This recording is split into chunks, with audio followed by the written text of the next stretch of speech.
وجہ سے تو رسول اللہ صلی اللہ علیہ وسلم نے فرمایا الدنیا متاع وخیر متاع الدنیا المرأة الصالحہ، دنیا کا سارا سامان تمہارے فائدے کے لیے ہے، اس سے فائدہ اٹھاؤ تم،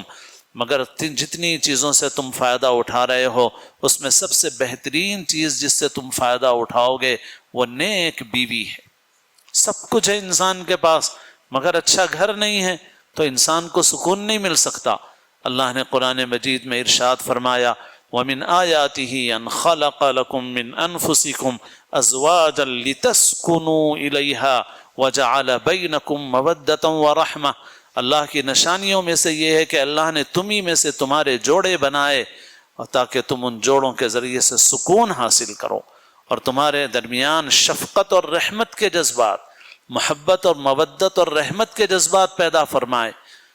یہ انسانی زندگی کی خصوصیت ہے،